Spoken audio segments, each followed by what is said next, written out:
Hey y'all, it's Renegayde, and it's time to spill more Reali-Tea on all things RuPaul's Drag Race All-Stars 10. Tournament of All-Stars has officially begun, so make sure you like and subscribe for more, as you're not going to want to miss a single drop of content this season. On this podcast, we're going to be discussing the first part of our two-part premiere, as our first bracket of 6 queens learn the rules to this new format and compete in their opening girl groups challenge. Also, make sure you stay to the end to get some real tea as we discuss all the latest internet gossip, rumors, and speculation. But before we begin, let me introduce my co-host. He's a little bit Harajuku and a little bit hood. It's QuackrrJack. Jack, we got our first taste of the tournament format. What are your thoughts following this first episode? Well, I'm living for this actually. I think it's so much fun to give the girls a challenge, 6 people, you really get to see what everyone does, and you can really make more accurate judging based upon the limited amount of people that there are. So I think it's fun. I mean, I'm open to the format here. I thought it was a pretty solid premiere. I was a teeny bit bored a little bit in the first maybe 10, 15, 20 minutes while they were kind of setting things up and things were kind of starting to get moving, just because like a lot of the rules and things were kind of already pulled a little bit beforehand. So, but things didn't really get moving for me until like we got to the challenge part of it. But honestly, I'm very, very excited because I feel like the momentum really ended the episode well, which is something we haven't had in Drag Race in a hot minute. Looking at you, season 17. Um, but Damn, you know, call her out. I mean, it is what it is. It's It is 100% what it true. is. Season 17 was kind of a flop in some ways. I mean, for real, and I mean, like this could possibly. I mean, I still have my reservations here. Won't lie, but I'll give it a shot. Like I said, I still find some issues, but let's discuss kind of where things were at, because we got a little bit more about how the point system works here for this season. Where we realize in each of the 3 episodes here, the top 2 queens will be rewarded 2 points, and they will lip sync for their legacy against each other for an additional third point and a $10,000 cash tip. But wait, there's more, because an additional 4 points will be up for grabs at the end of each episode, but they don't initially tell the queens how those points will be distributed. We'll kind of break down those 4 point twists in a little bit here, because I'm sure we all know how it works. But I mean, let's pretend like we're the queens. We don't know what's happening, y'all. Oh my gosh. Jeff, did you like this point system setup more so than the badge or the star format here, or you know, This what is did so you much think of better. this? Automatically 2 points to every person who wins the challenge correct. A extra point for winning the lip sync seems way more fun than just eliminating someone, because now it's like I'm helping myself, I'm not helping someone else. And the lip sync is now like an additional challenge. It's not just like, well, if I don't do well in the lip sync, it doesn't really affect me. And actually, a lot of times in previous seasons, it was better to not do well in lip sync, because yeah, you might not get $10,000, but then sometimes you got people wanting to get you out of the competition because you kicked someone else out that they liked. So this is fun. This is like, now there's just only positives really to getting in the top, to getting Yeah. this. There's no more strategy involved in like, oh, I'm gonna hurt you there. But I think what this does is it really shows you that like the challenges are gonna matter more. Like there were some times, All Stars 9, where it felt like the challenges didn't matter as much at time, and maybe the scissors were supposed to, but they didn't really end up mattering ever. Um, but now it really feels like or not the scissors, I'm sorry, the points in the challenges are really going to make or break this first section of the game. Yeah, I definitely see the strengths here, especially because, again, like you kind of said earlier, we get a lot more individual time for each of the queens in smaller groups, and it is really a different mindset as far as how the elimination process goes, because you're not fully responsible now for you know, Manellaing a queen here.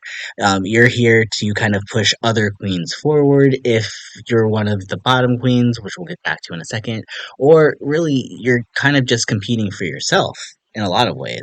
So there's definitely a lot of strength, I think, to the format. I think the negatives here, again, which I kind of think we see touches of that here and there, with this season, especially in the season premiere, is that you could definitely see if they want a certain queen to go far, they're going to give them a challenge more suited to them in their wheelhouse in their group, more so than other seasons. So, like, say, yeah, we're probably going to get a variation of girl group challenge, but we know they're going to do a different genre, so what's not stopping them from giving, certain group, but this queen here that might be better at rock songs, a rock genre, and this other queen over here who might be better at maybe like a rap, like maybe give them, a hip hop challenge, things like that. Um, yeah, but at the end of the day, I think what we also were shown here is that you still have to perform at the end of the day. You're not going to just be given the points just because. So, because this seems like the most fair format we've seen in a long time, outside of just how the girls are put in the groups and how they're kind of, slotted into what challenges they get, I'm excited for this. I think it's very, very, a very new way to kind of go about this. And we'll kind of see where things kind of go with it. I also kind of like too that these girls are not afraid to strategize. And I think that is one thing that was kind of missing from the last few seasons is that they were kind of afraid to get their hands dirty. Here, because again, it's all positives, I think we're going to be seeing a lot more messy behavior. And we kind of started to see the beginnings of some messiness here. So let's go ahead and kind of talk about what kind of happened in the workroom this episode, shall we, Jack? Go for it. All right, so there was a few different alliances that were kind of brought to the scene here, but kind of basically to kind of sum up here. Uh, well, again, I think they set up some important plot points. We didn't really get the meat of them just yet, but from what we know coming in here, Bosco and Irene are close sisters and they started drag together, and then Aja and Olivia are from the same fashion house, so they conspire to help each other for Operation Mimu, but the operation does see its first sort of road bumps here, since Aja and Olivia, again, are operating on two different frequencies, it kind of seems like, because Aja is busy, with her pants unbuttoned, getting play fights with Irene, while Olivia, on the other hand, is making alliances with Deja Sky as the Melanin Squad. And I guess Phoenix is there too, but I think she's a little bit overwhelmed by the challenge to really get in her head to strategize. But, each girl kind of is set up here, I think, with some lane, some avenue, some connection outside of Phoenix, initially, Yeah. to kind of place themselves forward. So, is this kind of the direction we kind of thought things were going here with this group? I mean, yeah, everything's kind of going the way you thought it would be. Like Irene and Bosco, Aja and Olivia, and then Deja kind of being like, well, I do know Bosco, but my connection's not as strong. So she's kind of like left off to the side. So it kind of makes her and Phoenix a bit of a pair in a way. But she also has these, I don't want to say side deals, but more like side alliances with Olivia and Aja. And it's fun to see that it's not just the 222. There are a few other, interesting combinations happening. And I think we really see Aja try to really come through with a most strategic mind of like, I'm gonna get this girl, I'm gonna get this girl, and I'm gonna get this girl. Like she has spelled out a plan. She's gonna try to make sure that she has covered all her bases. And you can really see the girls who kind of get what's going on here versus the girls that don't. And I agree with you. She's not aware of what's all going on. I don't think she was prepared for this in the way that she thought she would be. I didn't, whether that's because she's a businesswoman, she's doing all these things outside of just being a drag entertainer. I don't know that she's necessarily prepared in the way that some of the other queens like Aja, who've already been here for an All Stars, understands like the assignment of what's gonna happen. You're right. I do think Aja understands the assignment, and that is the benefit to coming back, I think, for a second All Stars, is because you've already played the social game the first time. This is a much different social game, so I think this is definitely within Aja's wheelhouse here to, kind of make those social connections and bonds. I was a little worried though with this whole situation with Irene though. At first, I was not sure if they were joking or not, just because Irene's face is just she wasn't breaking character a lot. Was here every once in a while, but there were some times where she was like being very serious. And then Aja, Aja's Aja, so Aja's just gonna go off, and if you're coming at her, she's just gonna do her thing. Um, what were your thoughts here going into or between that fight though?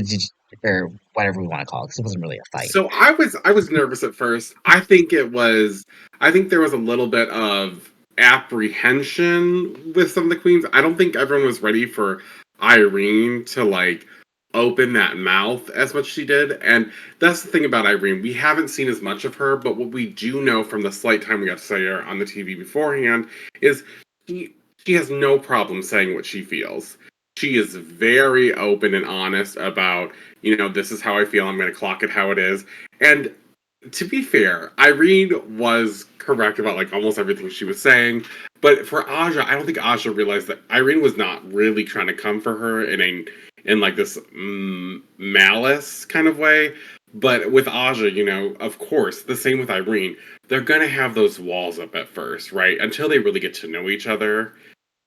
And I think this fight was like a really good indicator for this episode of like, oh, it's on. Like this, it's not just like six sisters. We're gonna have the Kumbaya gang from season 17. It's gonna be, yeah, we might be sisters, but at the end of the day, like I'm also playing for myself to win this kind of thing, right? I was gonna say it felt like while it was maybe a situation of high stress, neither of them really let it get to them in a way that kind of threw them off their game. Like it felt like for both of them, they're Definitely like, not. okay, well, if this is how it's gonna be, okay, then let's do it, let's bring it, because we are ready and we are, it's all stars now, like so, let's bring it. And I'm like, And okay, that's who these queens are. That's what makes it so fun. It's like you've got two really outspoken girls who are in this group together now, and neither is going to hold back on punches. And this usually ends in one of two ways: bitter enemies, good friends, because real recognizes real. I think in what. And Aja is one of those girls who's always been upfront about speaking her mind. Irene has always given us that same kind of energy from the time we've seen. So it'll be fun to see how this relationship develops through the season.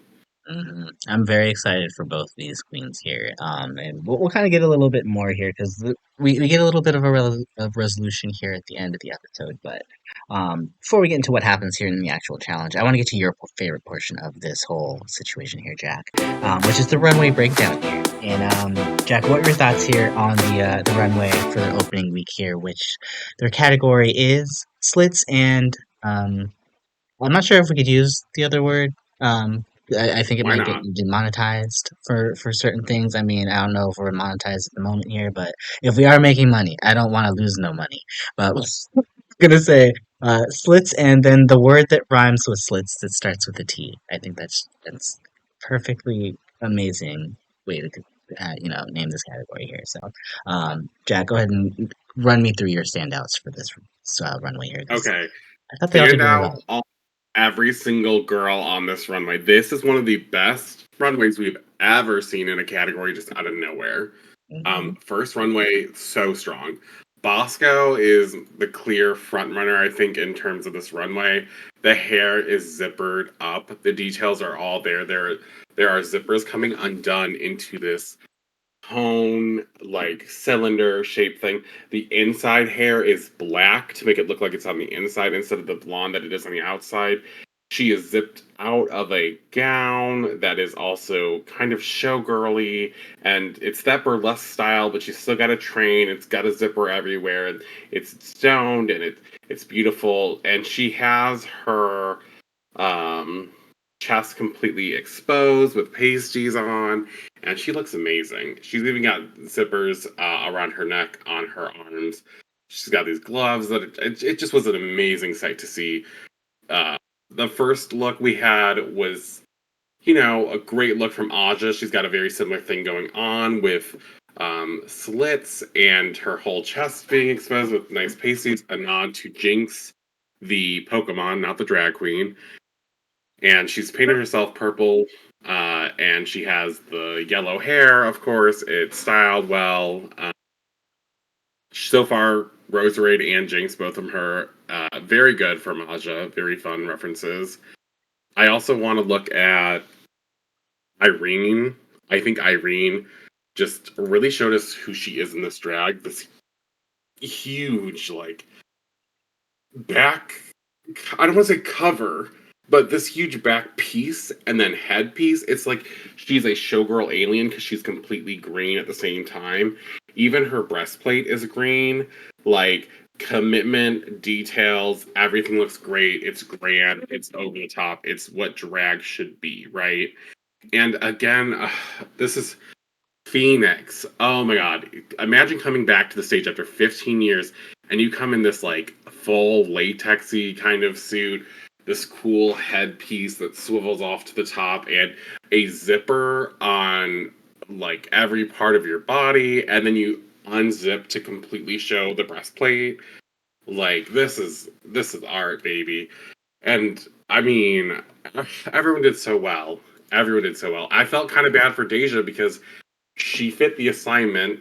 She looked great, but the only things I would have really changed about it is it kind of seemed more of a just a nice over the top dress, like, and she had covered up her chest area with a flesh tone, beaded like piece of fabric, and I think because everyone else went so hard in this category, it was like she kind of got overlooked, and she looks great still.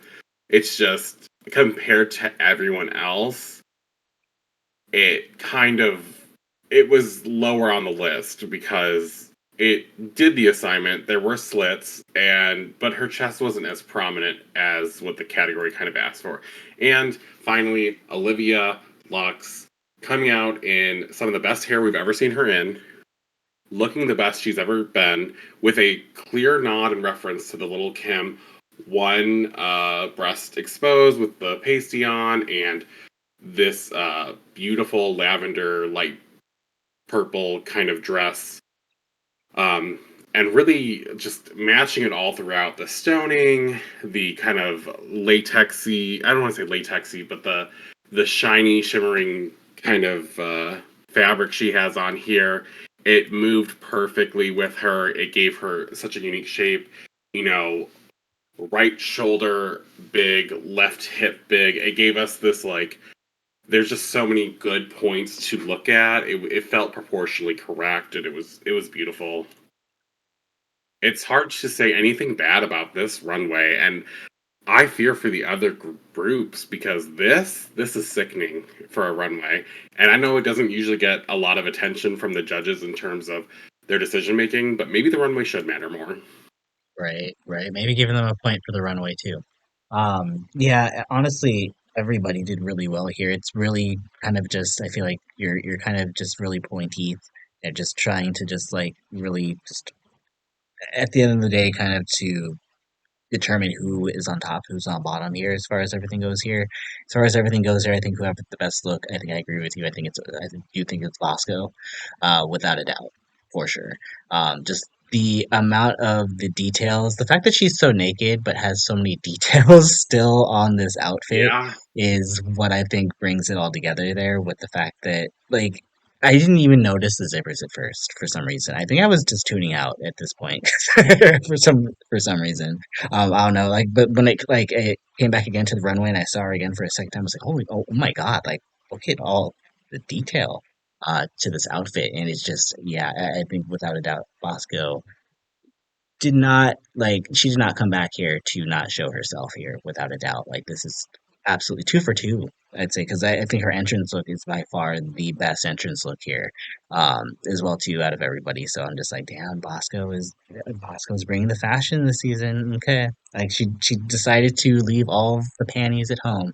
Or at least I'd say the black brawn panty sets, right? She decided to finally branch out here, so we're excited to see it here, Bosco. Um, but let's go ahead and talk about the challenge, because in their first challenge this season here will be for the Orange Queens to write a headbanging verse and style a hair band rocker look for the heavy metal music video Winner Winner Chicken Dinner. Jack, did you like this challenge, and who were your standouts? I love this challenge. I love a girl group challenge. I think that's great. I love that it was a performance. I love that each of them got to do their own lyrics. They each had their own verse. You know, that is so important. They get the opportunity to really show their own style, their own creativity. And it's something we don't always see, like we didn't see on season 17. And I think this is one of those challenges that to me is as staple as, and maybe even more than, and I'm gonna get some back for this, but more important than Snatch Game to me. So yes, I think this is way more important than Snatch Game. I just think See it. the ability to perform is so much more important than just what Snatch Game is. I think Snatch Game gives a great chance for girls to also perform in a different way, but I feel like this was so important to be able to see. And as far as standouts, I mean, I think the judges got it correct. Irene killed it. Aja was the best by far. And I think we weren't expecting this amazing, like maybe we were, but I don't think the other girls were really expecting all of this from Irene. And then Bosco did an amazing job. I mean, come on, this is Bosco's genre. This is what she lives for, or at least she says she does. So I expected her to do well. Great Mhm. standouts. Lyrically, probably Aja the best. And performance wise, it's a hard one because Bosco definitely looked the best in terms of the part of the look, I would say. But I think Irene really came through with something to show the girls. That being said, I think Olivia Lux stood out for, again, doing her very safe thing she always did on season 13. It was giving that voice, it was very soft, and like this is a heavy metal, like rock challenge. It wasn't that. And Phoenix was still too much in her head. We see the same thing from her season as well, where I just don't think she's really letting herself fully go there. And Deja did well. I just don't think that she was on the same level, unfortunately. Not that she did bad. It's just she was. I think Deja was like the standard that Mhm. we expected everyone to do well, but the other girls really brought it up, or the other two girls who I mentioned really fell flat for me. I think Deja is a situation where it comes down to really the genre. I think it's a Yeah, situation where had it been something a little bit more in her wheelhouse, she probably could have stood out a lot more, but she kind of, I would say that she rose to the occasion, but still rises to the occasion with this group. I mean, it's still, I don't think enough, unfortunately. And you're yes, right. Phoenix was pretty much in slow motion the whole time. It was very.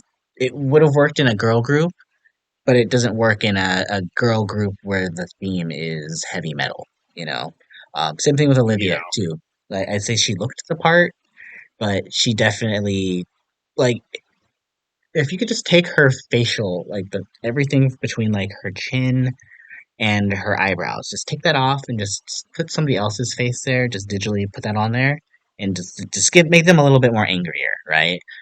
Olivia Hmm. probably could have won because her voice sounded really good in the actual like recording of it, and I liked the last note that she threw at the end. But I'm just like it's like the Disney version, I guess. You know, like I feel There like was no it's grit or intensity. no, it's Kids Bop, right? And it's just like Yes, she's yes. trying, but I'm just like, girl, like, I'm just like, it's like when Sam Star is like, I want to be ugly, and then she puts on the prettiest dress ever. It's like, oh, okay. Right. Well, like this is pretty as hell, girl. What the hell? So it's just like, ooh, The challenge was not understood. That's really what it like I was. think she tried, but I there's just like a level of just not pushing one step further than you need to. And I Hmm. mean, when you have people again like Bosco, who's just this is her style, this is what she's good at. Um, Obviously she's going to do great at it, especially because she looked so good and she's just so confident now in herself. So like that in itself was great to see in her because I was not expecting this from her at all. Um, Same thing, I think with Aja too. We were just expecting, like you just expect Aja to go hard. Like it don't matter the genre. Aja's just one of those people like this is what she does. So it's like you throw her anywhere, she's gonna be fine. And she went hard and she adapted to the situation here easily. And I think at the same time though too, again, it felt very genuine too at the same time. Like it didn't feel like she was putting on an act. Um, And then we have Irene too, which I do think she benefits from the fact that we don't know anything about what she can do. Because Agreed. anything that she does here at this point, we're like, oh my god, Irene! Oh my god, she could do that too! Like, literally, all she just had to do was get past the talent show, which is basically her picking whatever she wanted to do. And she could have literally been there in the top five, top six with everybody in season 15, like, without a doubt. Maybe even top four.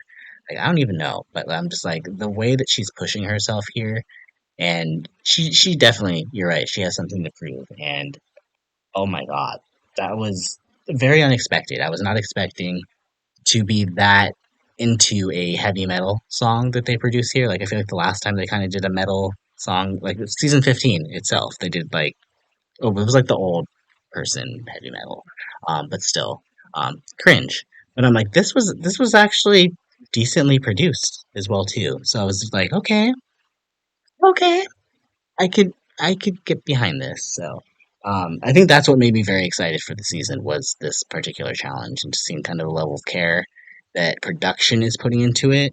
That is, it feels just a lot better than what we had in like the past like 3 or 4 seasons from like the U.S. franchises. So um, that being said, I was very blown away with the Orange Group here. I thought they all did really, really well.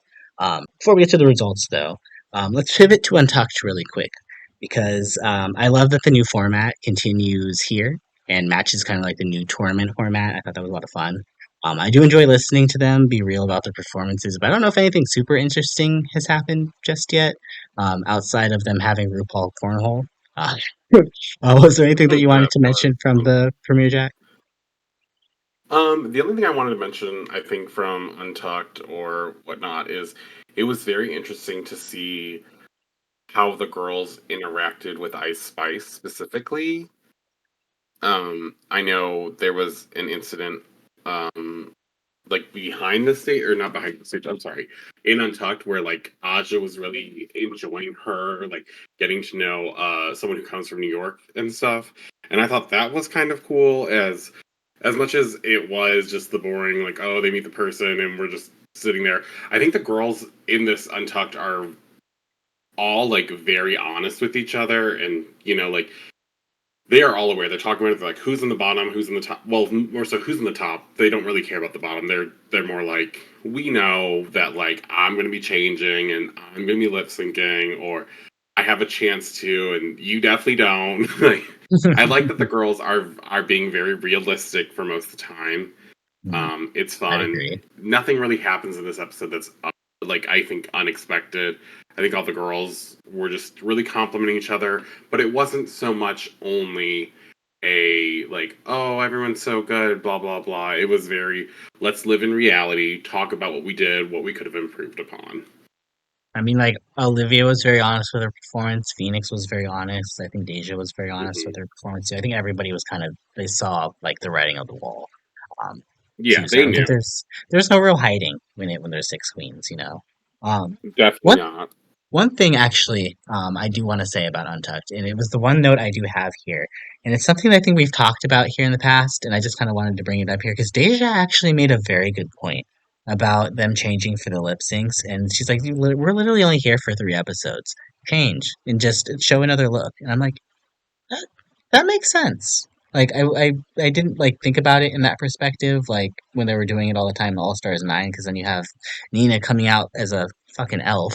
But like, like, um, I just don't, that resonated, and I was like, okay, yeah, you really do only have 3 episodes here, so you might as well change even if you don't think you have to. So, um, yeah, I still like this new format though. It feels a lot more enjoyable to see them like just relax, have a drink, play some games, try to record a video, just have fun. And I think that's why we're getting these more honest conversations than we usually would.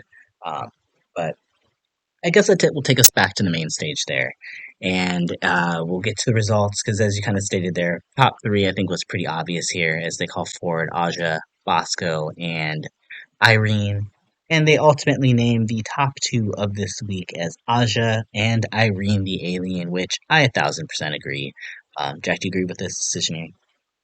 I 100% agree. I think that Irene really showed up and showed out, and I think Aja gave us the strongest performance. If I had to pick one, I think she gave us the strongest performance. Oh, one thing about this, though, I wanted to highlight specifically. I think it's weird that they were trying to choreograph a heavy metal thing so hard. Because for me, I was like, for me, heavy metal and rock is really going to be more about your attitude and what you do into it, as opposed to the choreography being right. And I loved it that he did mention that in while they were doing the choreography. But I was kind of like, I kind of want the girls to just kind of do their thing. But Give him a little more um, agency. yeah, because I think like some people, maybe Phoenix suffered a little bit much from like trying to hit these dance numbers more than just really being in the moment. Hmm. But I don't think that would have changed anything. I think the top two is so correct. I love that we're getting to see like a continuation kind of that little mini fight that they had in the workroom, and it's good Yes. narrating, right? It really is, honestly. And what makes it even better here too is that you literally have Irene, the alien, in all green, and you have Aja in mostly purple with her light purple arms. She has it has evolved into Smoochum for this lip sync. Love the fact that she just went all Pokemon references for this premiere. By far, I think one of my favorite, just like random like storyline through lines that you see in looks that we've had in a long time, honestly. Um, but for our opening lip sync, we get "Think You the Shit" fart by guest judge Ice Spice, and I've heard the song before. I won't lie. Um, for those of you out there, I am 30 plus. I'm not gonna tell you how much in my 30s, but I am 30 plus. I have reached my limit as far as like what musically I'm like searching for now. So I've heard of Ice Spice, and I've heard the song. I did not know this was the name of it, and I'm just like, what are you children doing now? What, Jack? What are what you Gen Z? What is Gen Z? What is Gen Z? Am I supposed to? Let me just Should I know say Ice one Spice? Is she like thing. a? Is she a episode one queen? Should I know her? Ice Spice, yes and no. Ice Spice has a few songs, a lot of them that are, in my opinion, the good ones happen to be as features or with a feature. So Ooh. I'm gonna say it to you like this though. This song is not good. Like it's a really good beat. It's got really good stuff. The lyrics, no, ma'am. The lyrics are bad, and everyone knows it's bad. And this is the song I think that really got people to really acknowledge that Ice Spice is here, and she raps, but she's not like She ain't Nicki the Minaj. same. Oh no, goddamn, no. Don't talk about that. You know what, Mark? But it's like, girl, this is not it. This is not lyrically like she's not the next one. People were going off like, oh, she's the next queen of rap. No, no, ma'am. And the girls, I kind of felt that a little bit for some of the girls. I mean, I don't think any of them probably really wanted to perform this specific song. But as far as it meeting the criteria for a decent lip sync song, at least, yes, good beat, easy to like go with it and do things. So at least if you don't have to listen to the chorus as much, like the other lyrics aren't terrible, they're not amazing, but it serves as a decent lip sync song. It serves as a big name for the time, especially. And I would say that, you know, she came out really in 2023 as like a big thing, and now it's 2025, and I don't know when they recorded this. I think maybe they recorded this in 2024, so she was still decently doing well then. And so Okay, yeah, well, let's just go on. I don't know. They I got her was at the just end of her like, time. okay. I was just like, I'm feeling like Mariah Carey here talking about J-Lo. I'm like, I don't know her, but okay. It's kind Yeah. of like that. I mean, like, as far as I'm concerned, though, I wasn't really listening too much to the lyrics, I'll be honest, because I was just kind of just enthralled as far as what was happening in this lip sync here. And I don't know about you, but could we have possibly have witnessed one of the best lip syncs ever on this show? to this song. Yes, yes, we did witness one of this is what the girls do. They perform, and this is why it's so important that we have performance challenges like girl group things, and then we have the lip syncs as actual performances. Aja just really encapsulated every part of the song, and I also want to say that Irene did a really good job. Actually, I don't think that Irene did a bad job in the slightest. I just think that Aja really like no one was winning against Aja in this group. Shit, not even in the whole cast. I don't think anyone could have outperformed Aja to this song. This is like Aja's kind of bread and butter kind of song, in my opinion. Like this is what she does. She said, she's Harajuku, she's Hoochie, and I think this was a very in her lane kind of song. So that being said, she killed it. That the dance part that everyone has been showing everywhere, the gifs, the videos, like yes, this is what this song will now be known for, as opposed to the actual song itself. Seriously, that's what I was saying. Like, I wasn't paying attention to the lyrics of the song. I was just watching Aja and Irene too. Like, I think she was evoking a little bit of the Bendelacram. Like, she was really giving me like kind of sexy No, that's Bendelacram. disrespectful. You Don't say know, that to well, Irene. in the way that like she was giving like she would go sexy, but then she'd have a moment of like comedy here and there. Then she'd go sexy, then she'd have a I few don't moments of think comedy. Bendelacram ever really gave us sexy, but also I No, don't think. but I said sexy Bendelacram. I didn't say that Well, Bendelacram is there's no sexy. such I'm thing as saying that, so Irene that's why is I've got that. sexy That's Bendelacram because disrespectful to she is Irene. sexy, but she's also comedic, and I think that's I don't think that's a bad thing. I No, don't it's think not that's a a bad thing, but you saying just sexy think it's a Bendelacram is like saying you're. okay. Sexy Jinx It's just not a Monsoon, is that thing. better for you? Sexy Susie T, is that better No, for that's you? bad, Is that even better bad, for you? bad, bad, bad. Please just refrain from comparing. If you're gonna say like, and it's like you saying big shrimp kind of thing. You know what I'm saying? It's an oxymoron. Like the Okay. people you are naming Hmm. are the least sexy people you could think of, That is basically. the So, point. and that's why we don't want to hear it because it's like upsetting. It's like she was actually giving sex at times, and yes, she could do little comedy stuff here or there, but it was very much like she was hitting the assignment as well. It's just she wasn't doing all these extra dances and like murdering it like Aja was. She was doing a good lip sync, I but never said that she wasn't doing a good lip sync. I I'm don't not know saying how you you were. I'm twisted just my saying that this is words. the explanation of Irene was doing a good job, and please don't compare her to other I'm people gonna who have say if done she's quote sexy unquote sexy Benedict if I feel songs like as it, and I'm going as to. ugliness. It's gonna happen. So, well, anyway, Aja gets the point in the end of the day here. So, ending episode 1, we had our point totals as Aja with 3, Irene with 2, and our bottom 4 of Bosco, Beja Sky, Olivia Lux, and Phoenix with 0. But in a twist, our bottom 4 asked to come to the front of the stage to reveal the MVQ point. Done. Most valuable queen.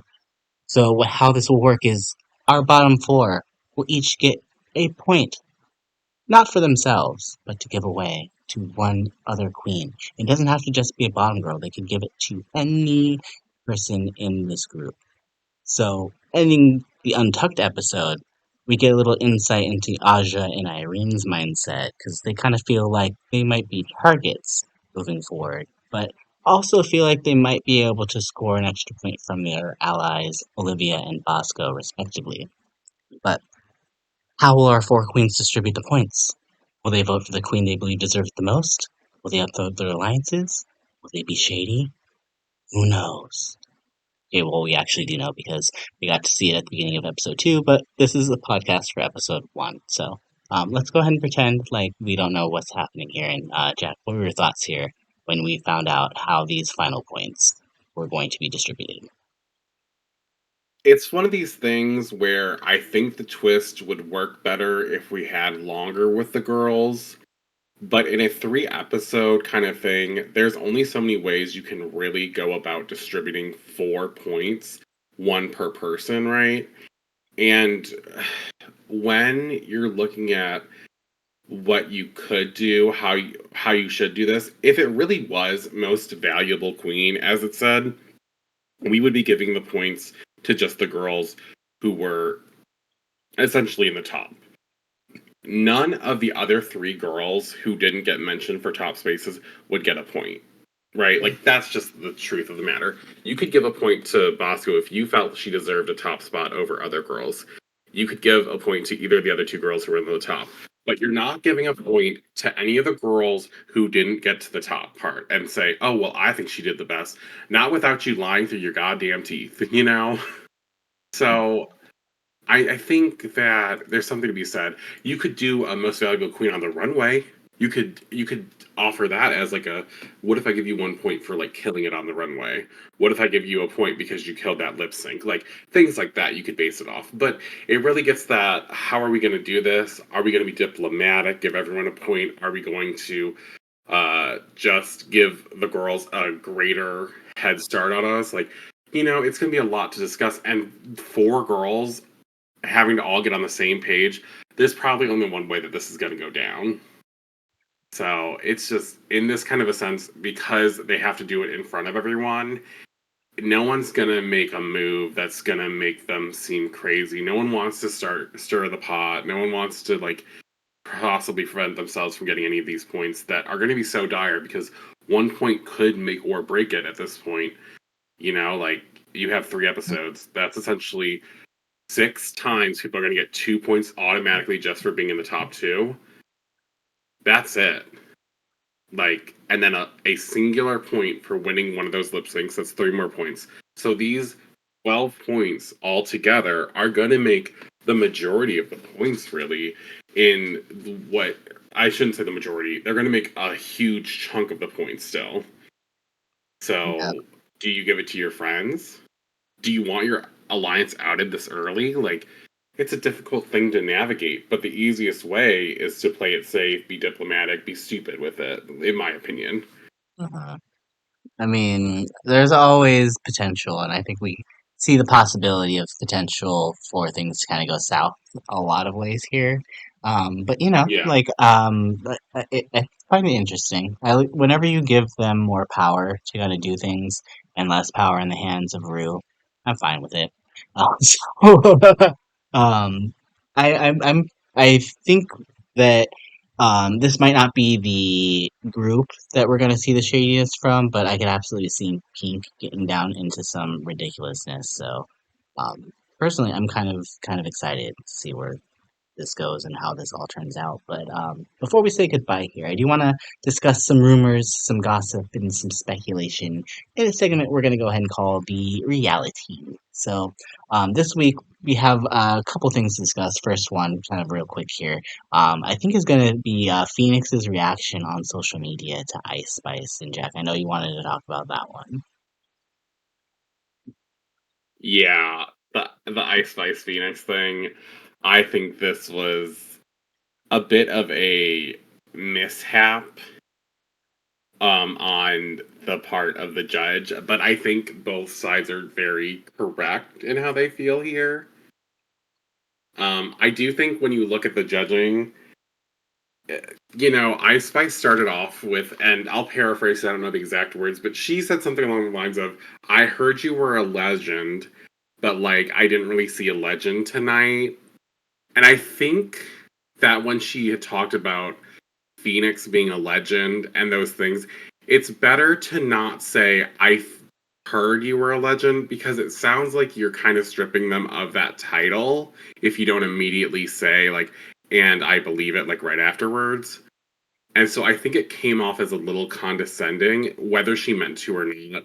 I don't think her intent was necessarily malicious, but it came off as a little, I don't know if I'd say tone deaf, but just a little incorrect. Like, that's not how she should have worded what she Right. was trying to say to Phoenix, because she was right. Phoenix needed to give it her all. But because it felt disrespectful to Phoenix at first, I think it was just, give me the note, whatever, I don't care what you have to say, just give me the note. And I kind of can't blame, like, either party. I can't blame anyone for ever feeling that, because it came off as disrespectful, and if it comes off as disrespectful, it's gonna generally fall on deaf ears or whatnot, however the saying goes. And I really have to say that, like, as far as Phoenix calling her out later, like, I kind of agree because at the same time, like I don't think Ice Spice is like someone in the drag world kind of thing, like talented in that sense, because like she doesn't do drag herself. She doesn't, live in this sphere of influence, I would say. Not to say that she doesn't have some like sphere of influence that coexist because they both exist in an entertainment space, but it's a different type of world. Ice Spice is much younger than Phoenix as well, and that kind of brings up a very big dynamic here. Like Phoenix was brought on the show. She is know that she's signing up for judging, but at the same time, like there's a tactfulness to giving constructive criticism, and it didn't come across as constructive at first. It was very much so like when Asia was kind of in her character and said, out of everybody on the stage, Miss Cracker is the one who's not a star.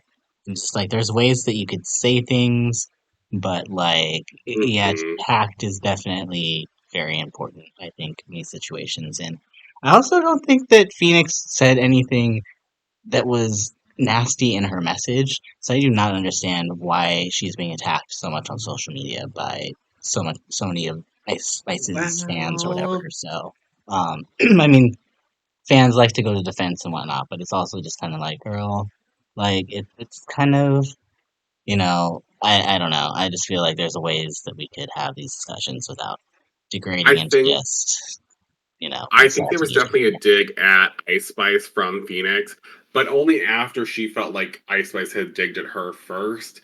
So it's one of those in retaliation, I am going to. So it's like you can't really be upset with the person who retaliates, right? Because it's not fair to be like holding them accountable for something that they are reacting to. So it's kind of one of these things where it's like if you think that Ice Spice is an icon, right, and you think Phoenix is an icon, Ice Spice as an icon herself then should respect Phoenix's icon status and treat it with that level of respect that, and at the same time Phoenix said, I have 25 years of experience. I That's what makes me an icon, not 3 minutes on a TV show.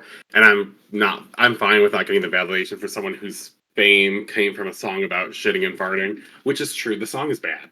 The song is bad. Keep it 100. The song is bad. Whether you like Ice Spice or not, if you think this is lyrically good, um, you're not talking about lyrics, and you don't have the qualifications for it. But that being said, if you enjoy the music, that's totally fine. But lyrically good, no, not so much.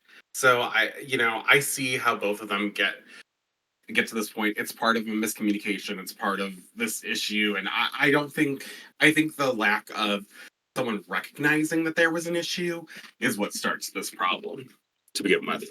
And I think also too the fact that maybe the response is so delayed as well too. Yeah. Like you could tell this is something Phoenix has been sitting on for a hot minute. So like it does come across a little as like, okay, well like it's been like how long has it been since filming? Like you could just let it go. But I also understand that like, okay, its show is I just would aired never. now. This is the time that you could kind of come out and say something. And knowing you, Jack, you'll definitely hold it until they die. So Oh, um I will hold a grudge like no other, girl. Don't like be aware that if I'm holding a grudge, I'm holding a grudge, and I hope you know that I would love to hold that grudge forever. well, we'll see if this kind of goes anywhere here. Maybe Ice Spice comes back for episode 3 as part of the makeover I want to challenge. know if Ice Something Spice like has ever that. said anything though about this. I mean, time will tell. We'll see. This is relatively recent. I feel like this happened like yesterday. So the episode just I mean, happened it when did, Thursday, yeah. Friday. So like, Ice Spice has plenty of time to respond here. So, other thing I kind of wanted to talk about here, Jack, is maybe a little bit more on the speculation side of things, but we love Survivor here. So, one thing I kind of wanted to talk about is kind of just the editing that we're getting here, because in a lot of the times we're going to see, in shows, there are certain tropes that you do kind of see over and over, and I think Survivor is the show that really has been really good at perfecting those tropes. And while I do love the Drag Race editors, like they're shady, they're fun, they're not the most creative group. So there's a lot of things that I say are kind of basic on a survivor level that when I try it on Drag Race, like it's feels like you're like things are just being so telegraphed to us, right? Because we're used to shows where the editing is a lot more complex. So in this situation, if we're really thinking about how this season and how the editing is really going to work here from that kind of perspective, we're basically taking a full non-elimination season. So basically taking season 9 or season 7, right? And we're condensing it from 11 episodes to figure out who the winner is into 3. So there's going to be a lot of just things that are going to be thrown in our face as far as the edit goes, because there's only so much time we have for a narrative with these queens. So, and a lot of times, I think, especially in this season here too, we're going to be told things and definitely going to be shown them later, but it's going to be a lot of things that we're just going to be expected to kind of just take in for granted off the bat with these people. And a lot of that comes with how they are introduced to us in a lot of ways here, because, like I said, we're not going to have complicated storytelling. So, after reviewing the intro here, and after actually watching the second episode of the premiere, which we can kind of talk a little bit more about the editing of that portion too, and how these storylines kind of progress from the intro to where they're at now, it really do feel like in this opening, all 6 of our queens have spelled out their trajectory in this competition 100%. So if you don't want to listen to something that could be mildly spoilery or whatever, trust it at this point.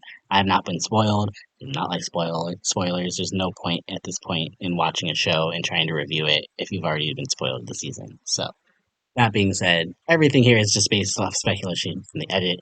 And to back myself up, I went through each person or each queen's confessionals, and I pulled out the one sentence I feel like will determine how far or kind of what their storyline is for the season. I'm very interested to see one how this pans out for not just this group but for other groups. And I think there's ways that we kind of look into these and kind of see who is mostly set up to go into the finals here. So I kind of wanted to talk about this in the order of how they were presented to us here, because start off right away with Aja, who is, again, huge character, wins the first challenge. So her being introduced first seems like it's pretty, what's the word?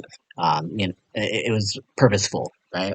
And the one thing we get from Aja here, and the one sentence I really took away from her introduction is, I'm not even really a villain, but people always look at me as villainous, but I kind of like it. And what is the activity that we're getting from Aja this season? She's strategizing. She's playing the game. She's being the Naomi Smalls. So what is that looked at upon? Villainous. I think Aja could very well be our villain for the season. Do you have any thoughts on that, Jack? Like I would say not villain in like the typical way of like negative villain, but like a fun villain. So, you know me, historically, I like my villains anyways, assuming that they're good villains, right? I don't think that Aja is a villain in that sense. I do think she gets villainized. I agree with her. Um, but I am a little worried that they are going to like harp on her for some reason for playing the game. Like she's doing what she should be doing here.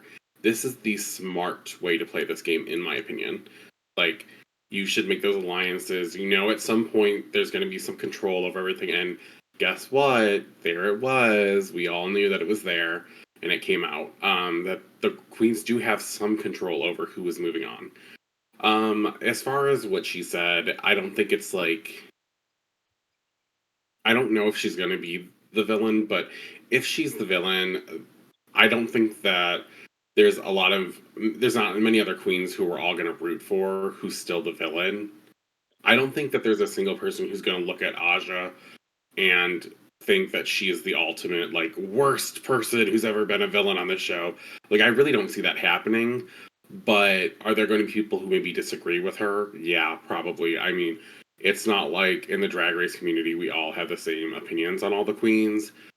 But that being said, I think her being strategic and her playing the game is what is going to take her far in this game, on top of her amazing performances thus far. So I think that her showing this growth and her still being very true to who she is, because she's always been like this, in my opinion, on the show, about like trying to really read into the things that are happening. So I'm excited personally. I'm glad that she is aware that this is a competition, but also a TV show. Mhm. Maybe instead of the villain, I should say she's the strategist because she's gonna give us the strategy, and I think that's where all of her storyline beats are going to come from. Are going to be something along the lines of how is she going to get herself ahead in this competition, and if she has to Mhm. step on some toes, she gonna do it. It is what it is because it's a competition. Good. And I think I want that's her to. really what I was taking away from that, and I think she's already giving shades of that for sure. Um, Next queen, Deja Sky, whose quote I took away from this. I feel like she literally is just the writing's on the wall here for Deja here as far as how Oh well yeah, she does yeah, here. Because she says, I was doing well at everything, but season 14 was a stacked cast. And I just think I was a little overshadowed, if you will. Um, and what happened to her this episode, too? She does really well, overshadowed again by yeah. a season Cast. 14 girl, like we kind of said. I feel like Deja is literally putting into words what half of the season 14 girls are going to experience this season. So I'm just Yeah, like, there's also no real like resolution to the problem that she put out here. Um, and that's one thing too. I think that if you kind of look at how what we're going to be sharing here is that a lot of the girls that we've kind of already pegged as not going like maybe to the next round don't feel like they have a resolution. Whereas the girls who do have a resolution and have found a way to kind of overcome their problem, like the next girl I'm about to speak about, I feel like they're kind of here to play the game for a long term. And next to walk-in was Irene there, and she basically says, "I was the first queen sent packing, which means I was officially finished 16th place, the lowest ranked queen in history. It was a humbling experience, but I think everyone is capable of having a bad day, and I've already got mine out of the way." Does that not say redemption all over it? I'm just yeah, like, and what did she do? She came in and slayed. And I'm just like, Irene is here to play, and I do think Irene could potentially be a top four contender. If she's not, she's going to be probably that girl that is like fifth or sixth that yeah. I could see barely that. misses out. But I think Irene could definitely be someone that we really need to look at as a dark horse. Absolutely. To possibly take this crown. Um, Other queen, next queen, Phoenix. And she kind of already displayed absolutely everything about kind of her storyline here as well here too, kind of as well as like Deja did. And she basically says, I think back then, referring to season three, I was so overwhelmed with being on TV and taking direction. I was brand new to all of it. And I felt I didn't give my full potential. Does that not sound like what she just did in this challenge? She got overwhelmed, Yeah, did not give this her is full something potential. that it's like a struggle that maybe she'll get over at some point, but that will be her goal. It won't be that she's going further. It'll just be like, I did it. I came here. I lasted longer than I did before. I proved myself. Hmm. And on the same vein, we have Olivia Lux, who comes in next, who, quote here, Baby Olivia was in season 13 was too soft. This sweet little voice ended up being a shield, and I was shielding a lot of people from getting to know me. She says she's letting go, but she's reverting to the same exact behavior that she was doing in season 13, being too soft. I don't see a resolution there for Olivia at all here either. I see this as she struggled with being vulnerable in a real way because for me, with Olivia Lux, I had always not been a fan of her on the show. I just didn't find her to be very relatable. I don't think that she came across as relatable. I don't think that she came across as someone who was really doing an amazing job at all times. I didn't even find that her. I found that her character was just that. It was just a character. I didn't know who she was. I just know that she was this put on fake voice and everything that she was doing. And she's kind of come in and shows that now she's a badass. And I think that like it's great that she recognizes there was a problem, but I think we're gonna see this like she's focusing too much on just trying to prove herself is not doing the baby thing anymore.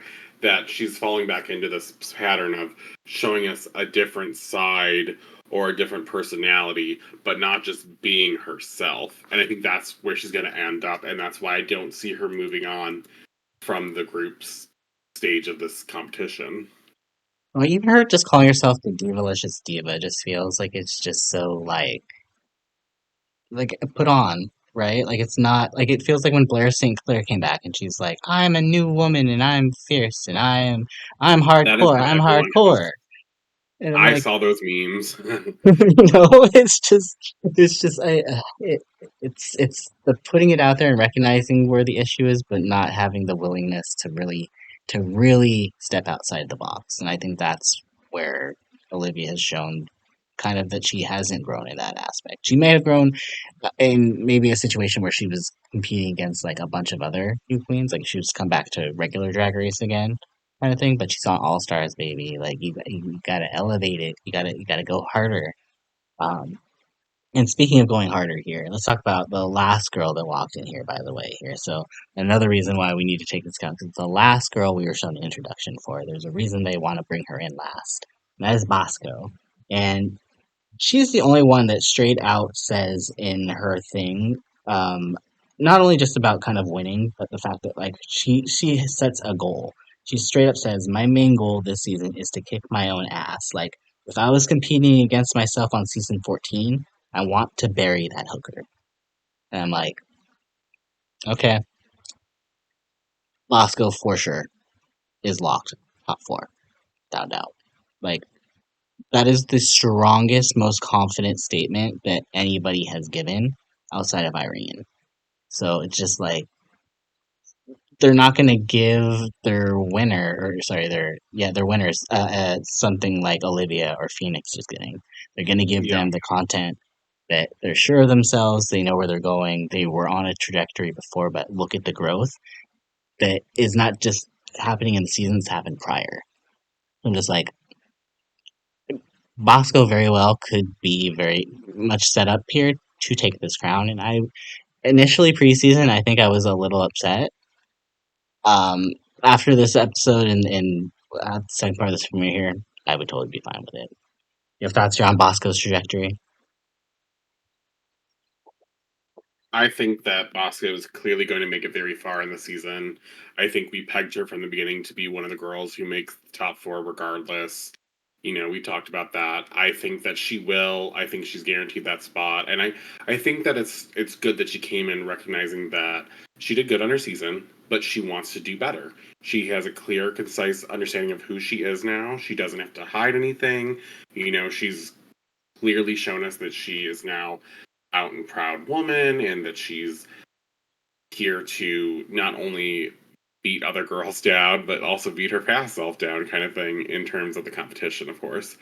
And I'm excited for her. I mean, I'm not like she's not my person I'm running for most in this group, but I love when a girl comes in, she's confident of herself and she's here to show what she's got to give, right? So I'm here for it. Right. I mean, at the end of the day, it comes down to the performance, and if she's performing well, it can't help but you know give her flowers. So if she earns it, she earns it. I do agree with you, kind of though. I think if I'm going like a brain, heart, gut situation, like my brain is probably thinking probably thinking sorry Bosco, and so is probably my gut, but my heart is just still Team Aja, without a doubt. So, Jack, do you have any final words here? Now that we're about an hour here at the cast, and I think we've kind of spoke about everything we want to. But do you I have any think we final covered words? everything. The only thing I have to say about this is that I'm not excited for now that we know what all of the challenges are going to be for this split. I am less excited about the third week, I should say, yes, than I was about these first two episodes. But we can get more into that on the second episode.